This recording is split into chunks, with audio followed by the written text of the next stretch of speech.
నా పేరు కళావతి అండి. నేను 2005లో వచ్చాను ధ్యానంకి.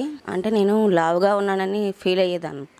లావు తగ్గించుకోవడం అలా అంటే అక్కడ బోర్డులో ఏముందంటే మీరు ఏమనుకుంటే అది జరుగుతుంది అని ఉన్నది. అనుకుంటే వెళ్తే ఏమైంది, ఇది మంచిదే కదా అనుకుని నేను వచ్చాను. మా ఇంటి పక్కనే జరిగింది సార్, నీలకమల స్ట్రీట్ దగ్గర. ఇప్పుడు వంశీ సారు, జేకే సారు క్లాసులు ఇచ్చేశారు. రోజుకు 3 గంటలు వెళ్ళి మెడిటేషన్లో కూర్చుండేదాన్ని. ధ్యానంకి రాకముందు నాకు మాట్లాడాలంటే భయం అండి, చాలా భయం. నేనైతే చదువుకోలేదు, మాట్లాడడం వచ్చా రాదా, మాట్లాడకపోతే మాట్లాడితే ఎలా మాట్లాడతాను, అవతల ఎలా రిసీవ్ చేసుకుంటారని భయపడేదాన్ని ఫస్ట్. మా ఇంటికి ఎవరైనా వస్తే మా ఆయనగారు అన్ని వాళ్ళు పలకరించు అంటే నేను చదువుకోలేదు కదా, నేను బాగా పలకరించగలదో లేదో అని గిల్టీ ఫీలింగ్ ఎక్కువ ఉండేది. ధ్యానంకి వచ్చాక మనల్ని మార్చుకోవాలి, ఎదుటి వాళ్ళు కాదు. మనం మారితే ఆటోమేటిక్గా వాళ్ళు కూడా మారుతారు అని తెలుసుకున్నాను సార్. నేను ఇప్పుడు సీఎంతో కూడా మాట్లాడగలను, అంత ధైర్యాన్ని వచ్చింది. నాకైతే సమస్యలు ఇన్నన్ని కాదు, ధ్యానంకి రాకముందు ఉన్నాయి, ధ్యానంకి వచ్చాక ఉన్నాయి. ధ్యానంకి రాకముందు నెగిటివ్గా ఆలోచించేదాన్నండి. మా ఆయనగారు మందు తాగుతారు, ఆయనకి యాక్సిడెంట్ అయిపోద్ది, ఆయనకి ఏమవుతుందో అని ఎక్కువ నెగిటివ్ ఆలోచనలు ఉండేవి. ధ్యానంకి వచ్చాక నెగిటివ్ మానేసి పాజిటివ్ ఆలోచనలు పెట్టుకున్నాను. పాజిటివ్ ఆలోచించాక చాలా బాగుంది, నాకు చాలా అద్భుతాలు జరిగాయి సార్. ఫస్ట్ నాకు ఆరోగ్యం బాగుండేది కాదు, నడుము నొప్పి, కడుపు నొప్పి వచ్చేది. ఎప్పుడు ఏదో ఆలోచించుతూ ఉండేదాన్ని. ధ్యానంకి వచ్చాక కడుపు నొప్పి, నడుము నొప్పి 20 రోజుల్లో తగ్గించుకున్నాను. ఫస్ట్ హాస్పిటల్కి వెళ్తే సిజరన్ చేయాలన్నారు. తర్వాత 20 రోజుల తర్వాత ధ్యానం చేసి వెళ్తే ఇంకేం లేదమ్మా బాగానే ఉందన్నారు. అప్పుడు నేను హాస్పిటల్కి వెళ్ళను, మందులు వేసుకుని ఆరోగ్యంగా ఆనందంగా ఉన్నాను. నాకు జరిగిన ఇన్నెన్ని అద్భుతాలు కాదు సార్. ఈ సిద్ధార్థ పిరమిడ్కి థ్యాంక్ యూ. సిద్ధార్థ పిరమిడ్లో నాకు అందరూ సహకరిస్తారు. నాకైతే అందరూ ఫోన్లు చేసి పలానా దగ్గర క్లాసులు ఉన్నాయని సత్యనారాయణ గారు, మంజు గారు అందరూ ఫోన్లు చేస్తారండి. నేను ప్రతిదానికి అటెండ్ అవుతాను. మా ఆయనగారికి ధ్యానంకి రాకముందు 8 యాక్సిడెంట్లు అయ్యండి. ధ్యానంకి వచ్చాక యాక్సిడెంట్లు అయితే లేదు, బాగానే ఉన్నారు.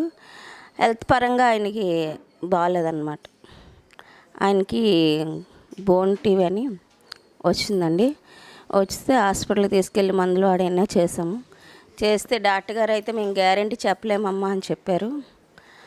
అయితే నేనైతే డాక్టర్ చెప్పినా కూడా నమ్మలేదు, నేను ధ్యానాన్ని నమ్ముకున్నాను. మా ఆయనకి ఏం అవ్వదు, మా ఆయన నేను కాపాడుకుంటాను అని నా నమ్మకమే కాపాడింది సార్.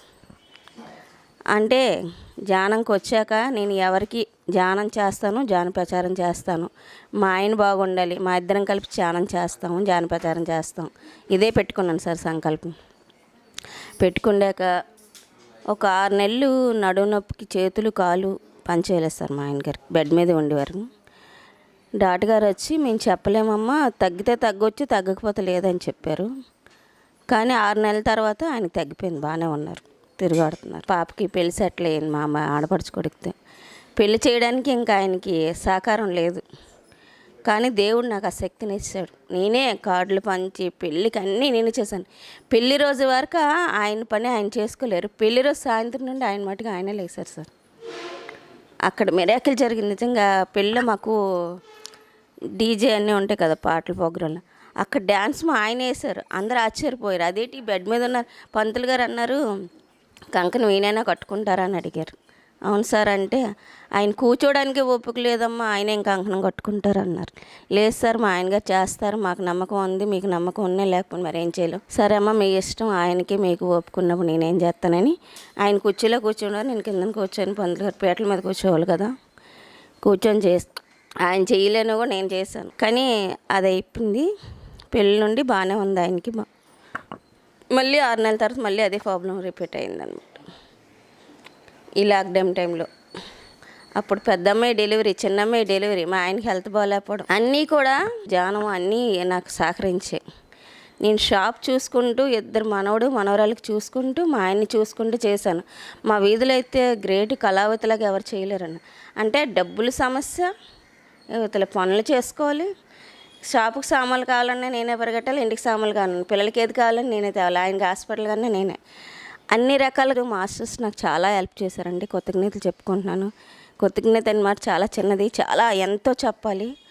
ఈరోజు నేను ఇలాగొన్నానంటే ధ్యానమే సార్. ధ్యానం లేకపోతే నేను ఎప్పుడో చనిపోదు. నాకున్న సమస్యలకి ఎప్పుడో చనిపోవాలి. ధ్యానం చాలా హెల్ప్ చేసింది నాకు.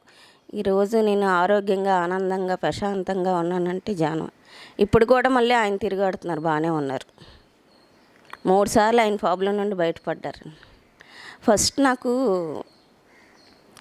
శ్రీకాకుళం వెళ్తున్నానండి మా నాన్నగారి సంవత్సరంకి. నాకు లోపల నుండి ఒక మెసేజ్ వచ్చింది, సార్ ఈ రోజు నుండి మీ ఆయనకి నీకు కటింగ్ అన్నారు. నాకు లోపల నుండి మెసేజ్లు ఏవొస్తే అవి కరెక్ట్గా జరుగుతున్నాయి.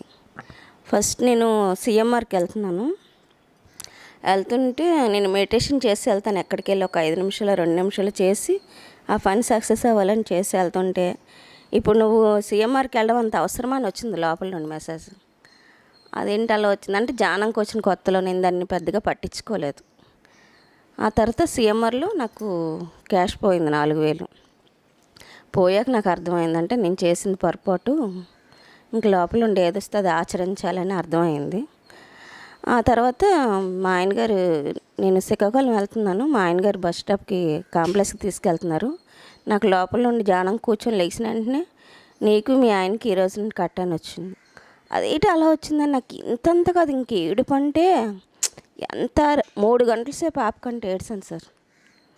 ఏడ్చిన తర్వాత మా తమ్ముడికి ఫోన్ చేసి, మా ఆయనగారు మీ అక్కకి ఏమో ఏడుస్తుంది, నువ్వు వచ్చి తీసుకెళ్ళి రిసీవ్ చేసుకో అన్నారు.